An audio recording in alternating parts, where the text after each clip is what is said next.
Whoa, 2 videos in 1 week? What the hell is happening? So, Nintendo has finally released the patch notes for an update we've known that's going to be happening for a while.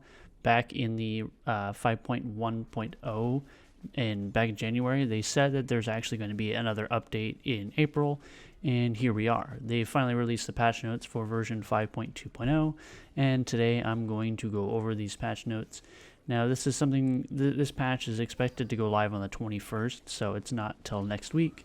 But I decided, we're just going to go through these patch notes now, talk about some of this stuff, and give my opinions on some of these, and if I think any of these are actually going to be relevant. So without further ado, let's just get right into it. Kicking it off, all the 52 gals now have an increased likelihood to turf around your feet when firing. Any weapon in this game, I feel like, should have the ability to turf its own feet when firing. While granted, it doesn't really make sense if you're firing forward, from where your feet are.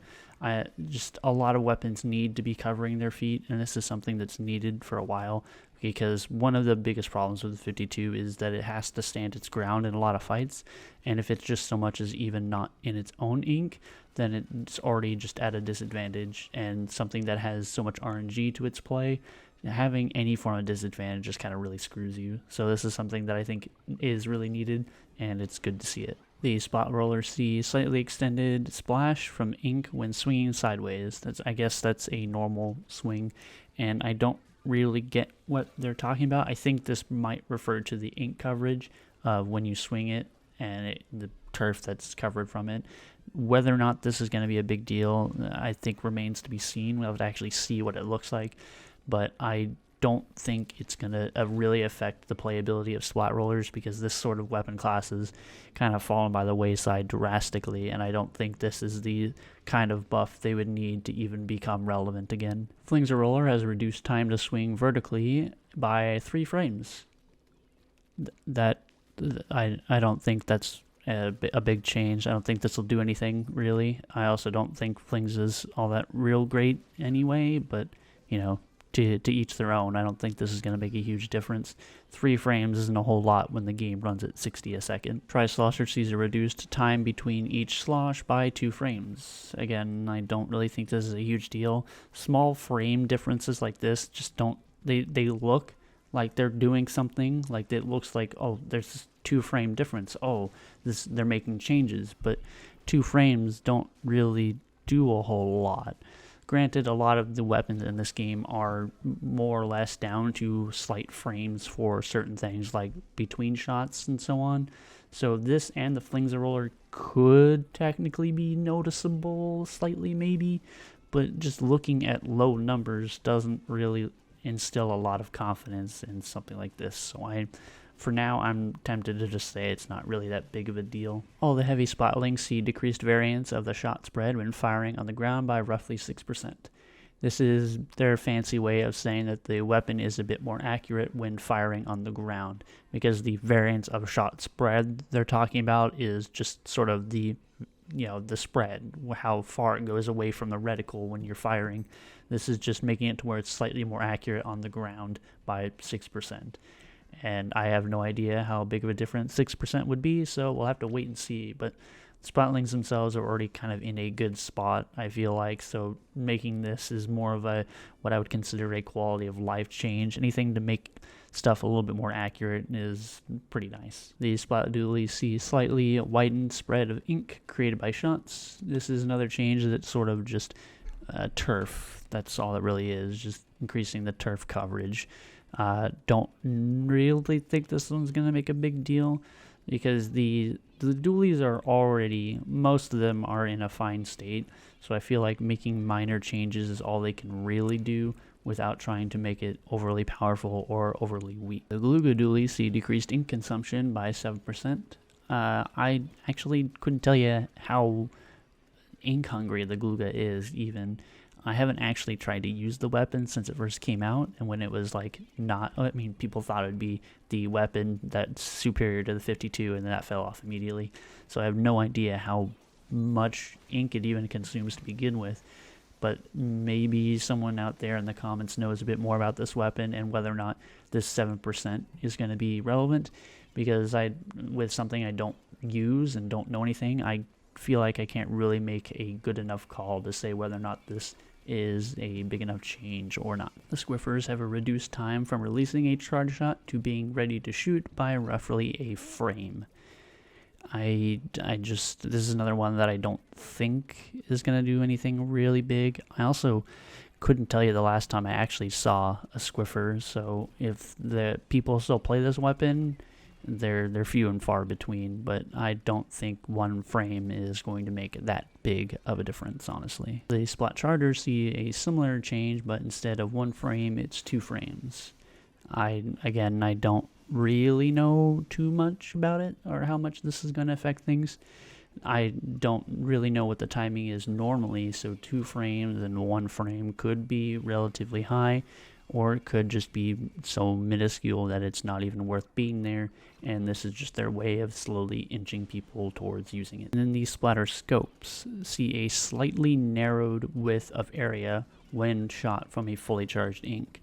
So basically, the shot from a fully charged splatter scope won't be, it'll be a bit thinner. The line of ink that it creates will be thinner, and this doesn't apply to unscoped ones. And it also doesn't apply if the charge it's not fully charged. As for if this is any big deal, I don't think so. I mean, it kinda really, I don't know, I'd have to see what the difference is between, pre and post, but this might actually hurt the paint coverage, because a lot of the times these splatter scopes, when trying to just charge special, will use fully charged shots to cover the most distance, but if they're narrowing the width of the shot, then the amount of charge you get from it will also be lessened. So I don't know about this one. And then the E-liter unscoped and scoped see similar changes to the Splat Chargers and Splatter Scopes, with the time to release from charge to being ready to shoot for the E-liter is also 2 frames,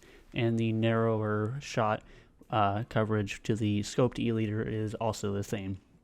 The similar thoughts from the Splat Chargers apply here, where I think it could be okay, the 2 frames, and then the narrower width might really hurt the coverage and the special charge of the chargers themselves. And then the ballpoint Splatling receives a few nerfs to reduce the velocity of ink over long distance by 4% and reduce the range.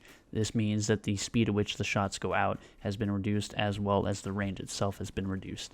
And then the reduced movement speed by roughly 10% when charging and firing from a close range.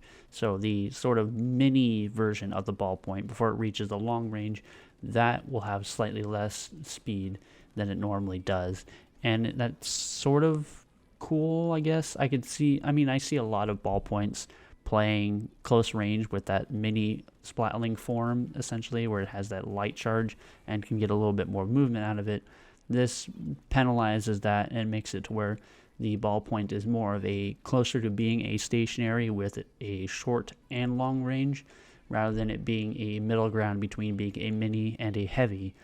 And the velocity and the range difference, I think, also is a big help against ballpoint, of course. I think this is not too damaging to the weapon's playstyle. I think a lot of people that play ballpoint more statically won't really see the difference in the movement, but a lot of people that play for just the long range shots might notice the range difference, but the velocity difference, I'm not quite sure how I can really see that coming up that often, as a lot of changes to velocity don't really go noticed. They go under the radar a lot of the time, so I don't really see that one being a huge deal. And then finally, for the weapons, the Tenebrella has an extended time it takes to restore the umbrella by 40 frames. This is actually pretty big, as 40 frames, like I mentioned earlier, low numbers don't really do that much other than just looking like they're doing something.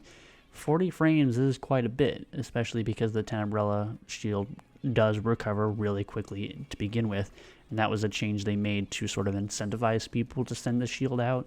But now that whole idea has become a bit oppressive, and now the Tenebrella has become sort of a better splash wall, so this is them sort of toning that back to making it to where there's still time to punish people that send out the umbrella shield, but still not making it where you're just always defenseless if you don't have it. and then they increased the ink consumption by the 10%. And it says the spread shots. I think that might refer to after the umbrella has been shot. I could be wrong, but this I also just see more of a fix to sort of stop the oppressiveness that the 10 umbrella has had for a little bit. I don't think the ink consumption one is, well, it could be. 10% is pretty big, but I could definitely see the 40 frames being a big difference, and this is probably a better nerf to give this weapon to make it feel less oppressive to other things that have to fight into them. And then Toxic Mist is the only sub to see a change, and unfortunately they didn't go with anything that I mentioned in a previous video. They made it to where now Toxic Mist affects the speed of ballers. So if a Toxic Mist is now on the field and a baller goes through it, they will have the reduced speed as well. And I think that's okay. It's not the thing that they could have gone with, but I mean, it's better than it not affecting ballers. Now, if you're a Toxic Mist weapon, you can actually use your Toxic Mist to get away from a baller. Just throw one on the ground, and now it can't really chase you. And when it's in your mist, you can shoot it down. It's a fine enough change, but I still think there needs to be more. And then speaking of baller, it also got some changes. They extended the time to hold down the ZR button to explode by 16 frames. And then they have a weird way of phrasing this, but I'm going to cut this down really easily.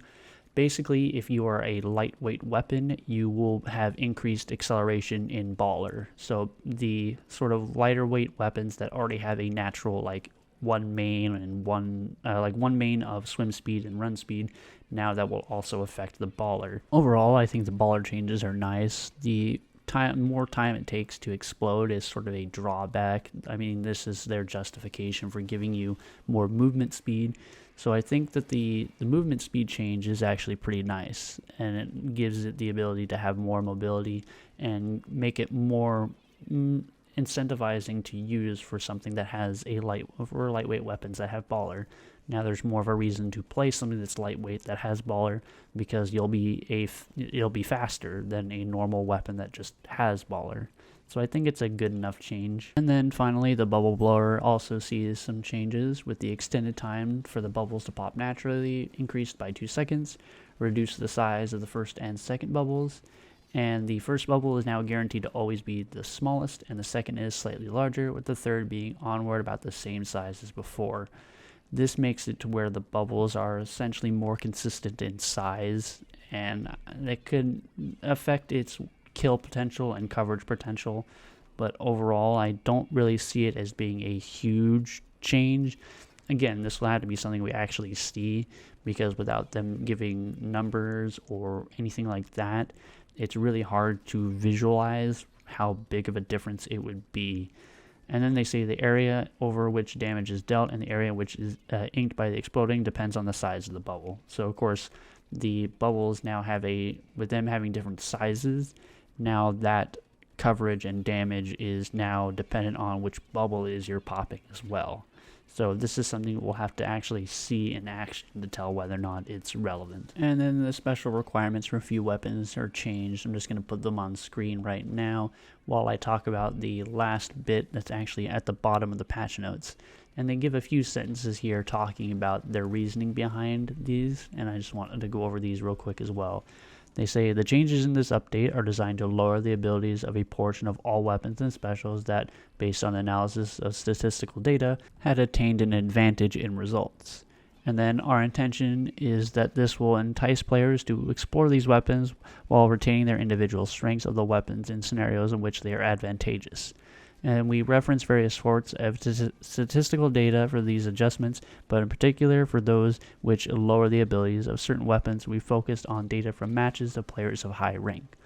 We will issue future updates after carefully looking at the changes resulting from this update, as well as the overall status of statistical data over the long term. So basically what this confirms is that unlike a lot of games, Splatoon is actually balancing the game based on the high level.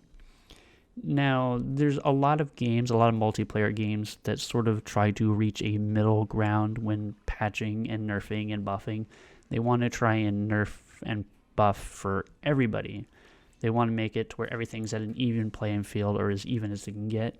But here they straight up admit that they're buffing and nerfing based on high level play. So basically, a lot of what's played in X rank is probably more likely to affect the changes that are being made. The upside of this is that they're balancing for the high level of the game. The downside to this is you could argue that X rank might not be the best way to do it. Granted, it is the highest rank in the game, but there's still the idea that X rank is still too easy to get to, so it could still be flooded by people that don't know what they're doing.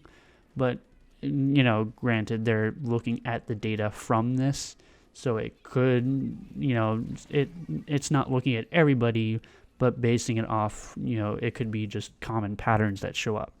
So it's nice to see that they're actually making adjustments for the high level game and basing things off of that rather than trying to go for a middle ground, which is something we've always thought they were doing, just constantly trying to make changes just to keep everyone happy. But this at least shows us that they're actually looking at high ranked players in order to make the adjustments that are being made.